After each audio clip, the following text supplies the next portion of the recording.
In March 21, 2023, a 19-year-old with her whole life ahead of her steps into a car and vanishes. Days later, she's found under a bridge, lifeless, stripped, and left without dignity. How did she get there? Who was responsible? And why? This isn't just a tragic mistake. The truth behind Jania Mason's final moments is far worse than anyone imagined. A single decision sealed her fate, and the investigation would reveal a trail of evidence that led straight to a killer. But one question remains unanswered: what really happened that night? Welcome to the Crime Catalog, where we explore the truths behind the headlines. Stay tuned, and don't forget to like, share, and subscribe for more gripping crime stories. Jania Mason was 19 years old, full of energy, and determined to build a future she could be proud of. She had recently moved from Shreveport, Louisiana, to Texas, hoping for a fresh start. She had dreams of becoming a nail technician, of turning her love for beauty and creativity into something real. Her friends knew her as someone who could brighten any room with her laughter. She loved doing her hair, experimenting with makeup, and recording videos. Small snapshots of a young woman full of life. Those closest to her saw her as more than just a teenager trying to find her way. She was a daughter, a sister, a friend. Someone with plans, with a future just beginning to take shape. On March 17, 2023, she was supposed to visit her mother. It wasn't unusual for them to check in with each other. Jania and her mom were close. They shared everything. But this time, something felt different. When her mother, Barbara, tried calling, the phone rang, then went straight to voicemail. Maybe she was busy. Maybe her phone had died. But the silence stretched longer than it ever had before. A text finally came through: "Mama, I miss you too. I'm trying to get my life together." Simple words, but they carried the weight of something more. A longing, a promise, maybe even a quiet struggle. It was the last message she would ever send. After that, nothing. No more replies. No updates. No sign of where she had gone or who she had been with.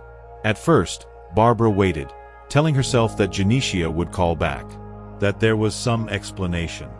But as the hours passed, unease turned to fear. Something was wrong. Her daughter wasn't answering.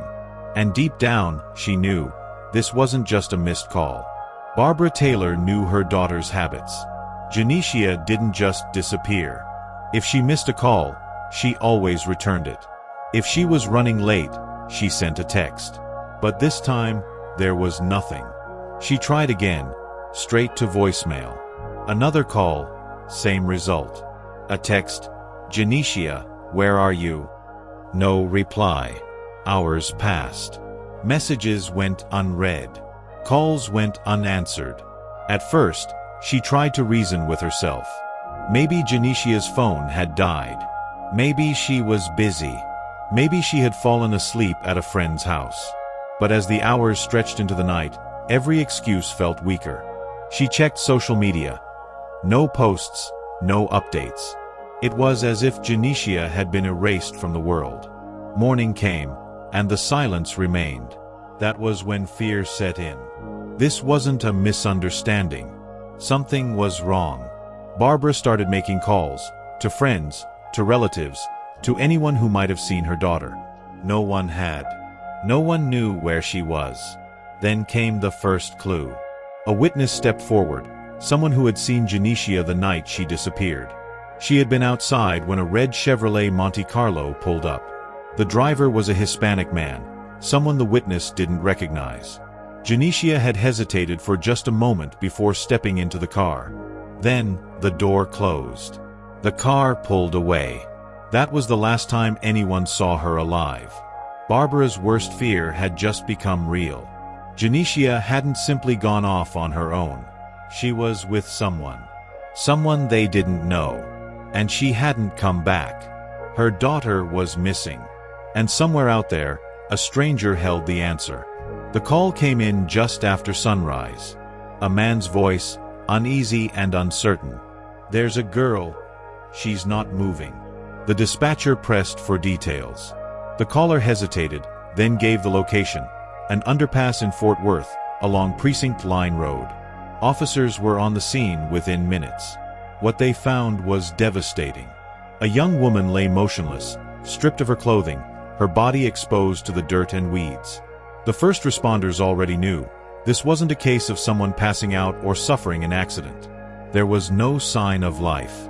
Then they saw the gunshot wounds. Whoever had done this hadn't just left her there. The marks on the ground told a different story. She had been dragged, moved from one spot to another. The officers scanned the area. There were no tire tracks nearby, no footprints leading to the scene. Whoever left her here hadn't acted in a hurry. They had taken the time to hide their movements, to cover their steps. But why here? This wasn't close to where she was last seen. 30 miles separated this bridge from the streets of Dallas, where Jania had stepped into that red Monte Carlo. She didn't belong here. The location itself raised more questions. This stretch of road wasn't well traveled. It wasn't the kind of place someone would stumble upon by accident. Those who came here had a reason, whether for business in the shadows or to make something disappear. The officers called it in. They didn't have a name yet, but they had a crime. As investigators arrived, they began piecing together the final moments of a young woman who had once been full of life. But nothing could explain why she had been left here, so far from home, with no sign of who had taken her or why. The search for answers had only just begun. The search for answers began the moment officers arrived at the bridge. A young woman, discarded and lifeless, miles from where she was last seen. No witnesses. No clear explanation. Just silence and the weight of a crime that made no sense. Detectives started with what little they had. The location told them something. This wasn't random. Whoever had left her there wanted her to be found, but not easily. She was far from the streets of Dallas, where she had last been seen stepping into a red Chevrolet Monte Carlo. That car became their first lead. They pulled phone records. Jania's last known location placed her in an area known for trafficking and other crimes. Her phone had stopped sending signals not long after she was seen getting into the car. From that moment, there was nothing. No calls. No texts. No signs of movement. Detectives expanded their search, combing through hours of surveillance footage from traffic cameras and nearby businesses. Then, something. A red Monte Carlo, circling the area where Jania's phone last pinged. The footage wasn't clear enough to see the driver, but it was a start. They ran the plates. The car was registered to a 29-year-old man named Joseph Aparicio. His name wasn't new to law enforcement. A history of illegal firearm possession. Prior arrests, but nothing that suggested what they were about to uncover. Detectives knew they had to move quickly. They tracked him down. Knocked on his door. When he answered, he didn't seem surprised to see them. He denied knowing anything, said he had nothing to do with it.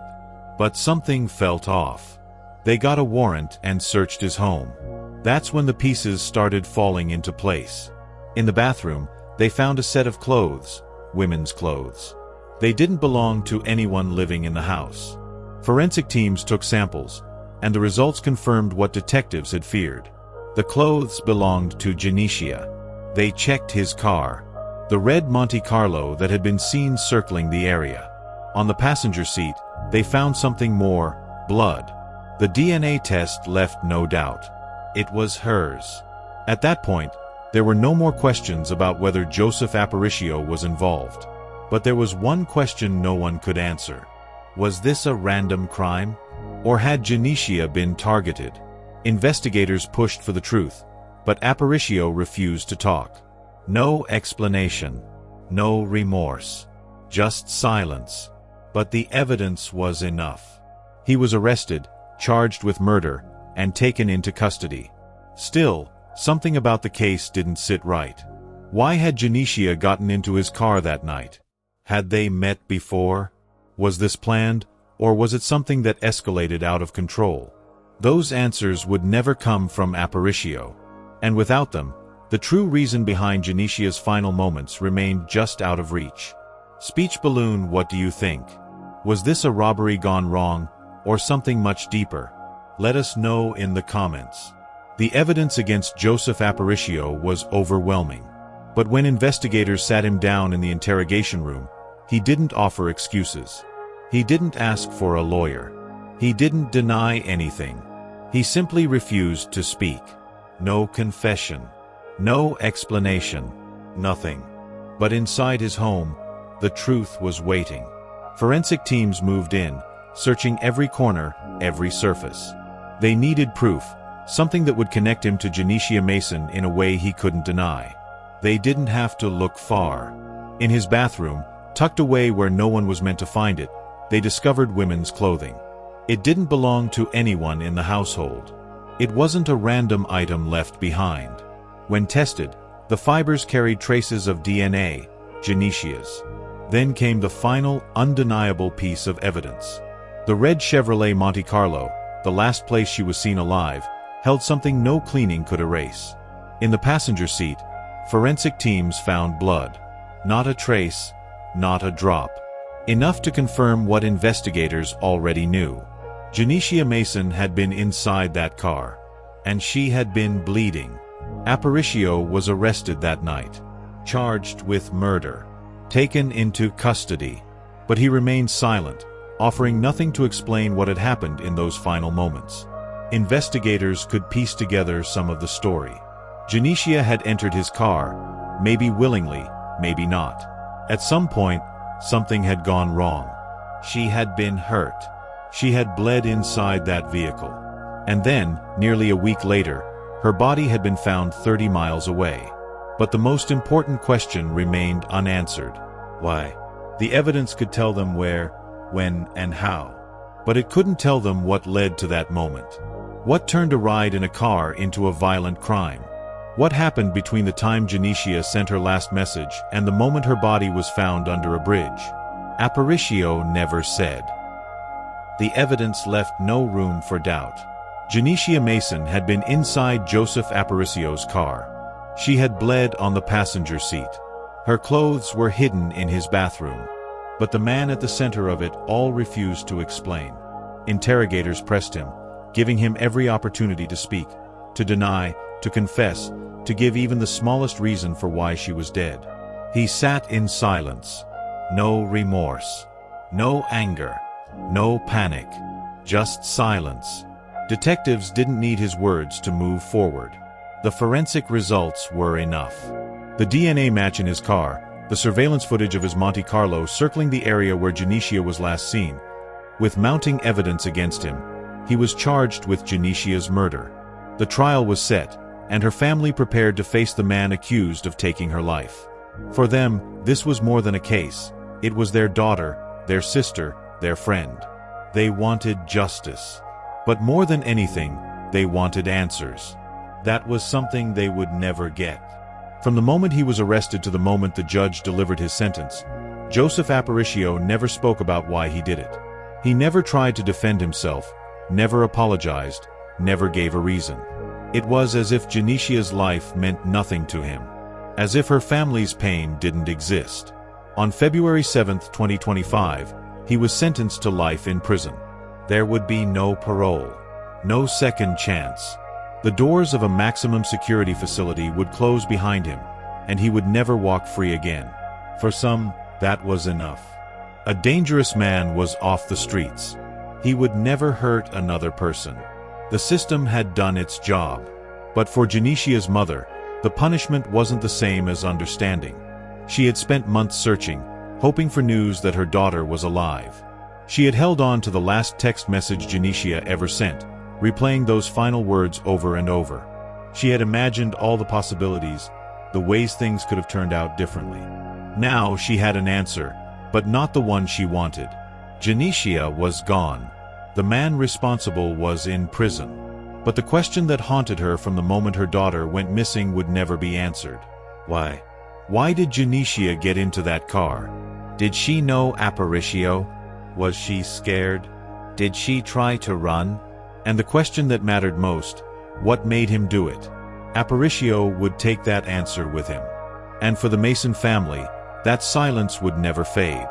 Jania Mason was just 19. A daughter, a sister, a friend.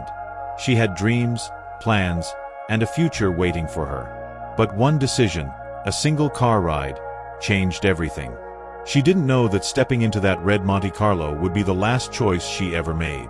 She didn't know that her family would spend days searching, hoping for news that would never come. And she didn't know that the man behind the wheel had a history of violence, that he had done this before, and that he would never explain why he did it again. Her story is a painful reminder of how quickly life can change, how a moment of trust, or uncertainty, or fear, can lead to something irreversible. Her family found justice, but not peace. The man responsible is behind bars, but the questions will never go away. Jania should still be here. And stories like hers should never have to be told. What can we learn from Jania's story? How can we keep ourselves and others safe? Drop a comment below. This has been the Crime Catalog. Like, comment, and subscribe to hear the stories that must be told. And most importantly, share this video. You never know who might need to hear it.